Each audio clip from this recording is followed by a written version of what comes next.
अच्छा ठीक है, मैं आता हूँ गौतम सर, कुछ तस्वीरें आ रही हैं, वो तस्वीरें दिखा दें, फिर आपके पास पूछूंगा, इसी से जुड़ा सवाल आपसे लूंगा।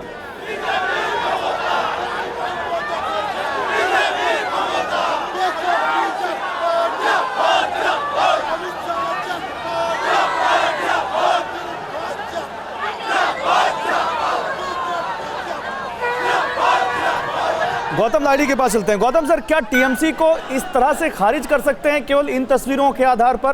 क्या ममता बनर्जी को नहीं पता कि उनका वोटर कहाँ है और कैसे एड्रेस करना है? और क्या नहीं लगता कि अब वहाँ भी बैक चैनल या बैक एंड अब वो मंथन चर्निंग शुरू हो गई होगी कि बीजेपी की इस स्ट्रैटेजी का काट कहाँ से निकाले? नहीं, ये बात सही है कि गौरव की भीड़ देखने से ही पता नहीं चलता।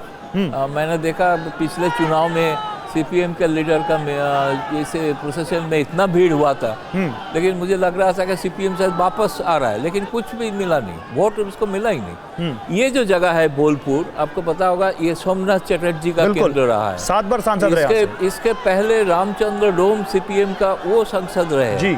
उसके बाद पहली बार टीएमसी जीता है डॉक्टर अनुपम हजरा, जो आज अमित शाह के साथ दिखाई दे रहे थे। तो ये टीएमसी का गढ़, पहले वामपंथी का गढ़ रहा, टीएमसी का भी गढ़ रहा।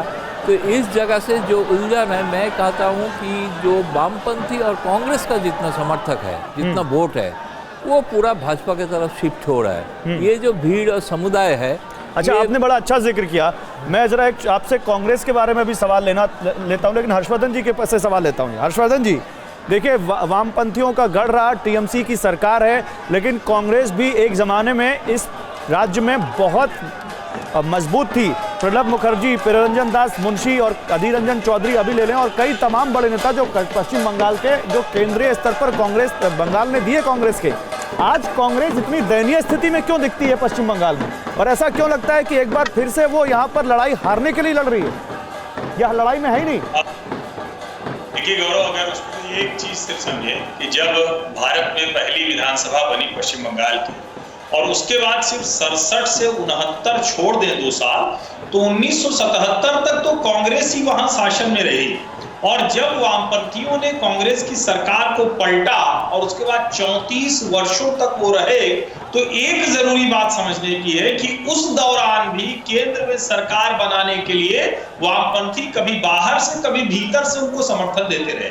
और शायद केंद्र की राजनीतिक मजबूरियां कांग्रेस की ऐसी रही कि वो वामपंथ के उस, जिसको हम कहें कि वो जो कुसंस्कृति थी, राजनीतिक जो हत्या होती थी, जिस तरह से वायलेंस होता था, उसके खिलाफ वो कभी लड़ नहीं पाए। और धीरे धीरे जो कांग्रेस का दिल्ली का हाईकमान होता था, उसने कांग्रेस के बंगाल के नेतृत्व को इस तरह से कमजोर कर दिया कि बड़े नेता तो वहां से आते रहे, लेकिन वो बंगाल कांग्रेस का हित वो कभी नहीं देखते रहे। वो लगातार केंद्र में कैसे सरकार किसी तरह से बच जाए, ये कोशिश वो करते रहे। और अभी भी आप देखिए तो भारतीय जनता पार्टी सीधे ममता बनर्जी से लड़ रही है, लेकिन क्या कांग्रेस पार्टी इस स्थिति में है कि सीधे ममता बनर्जी से लड़े? क्योंकि उसको तो जब भारतीय जनता पार्टी से सेंट्रल पॉलिटिक्स में लड़ना है, तो वो ममता के साथ मुस्कुराते हुए फोटो ऑफ भी होगा। ये जो भ्रम है, जो दुविधा है, ये कांग्रेस को बुरी तरह से पीछे खींच रही, और मुझे नहीं लगता कि कांग्रेस के लिए नहीं। लेकिन स्टेट लीडरशिप में क्या इस वक्त इसको लेकर उठा पटक चल रही है, उथल पुथल चल रहा है? मैं आपसे जानना चाहता हूं गौतम सर, कांग्रेस की जो स्टेट लीडरशिप है, क्या वो नहीं सोच रही होगी कि हमारे नेता अभी अपने यहाँ मनमुटाव, वहाँ पर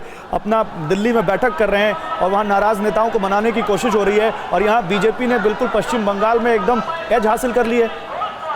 एकदम तो सही बात है। बंगाल में कांग्रेस तो बहुत दिनों से ही कमज़ोर हो गया है, और ये अभी तय नहीं कर पा रहा है कांग्रेस लीडरशिप बंगाल में कैसे इस चुनाव को कैसे वो लड़ेंगे, क्योंकि वामपंथी के साथ वो तो गठबंधन का बात कर रहा है, मोर्चा बनाने का बात कर रहा है, लेकिन अभी तक उसमें कोई फैसला नहीं हुआ है। देखिए, उसमें अधीर चौधरी जो है वो अपना गढ़ का जो केंद्र है वो वामपंथियों को छोड़ने के लिए तैयार नहीं है।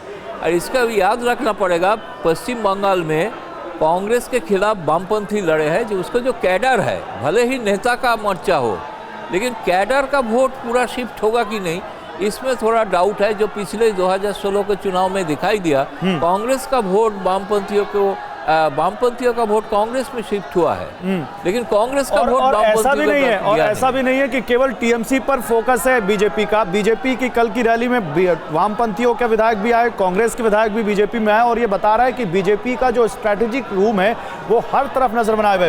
अड़ी सोमवार से शुक्रवार शाम 6 बजे सिर्फ TV9 भारतवर्ष पर।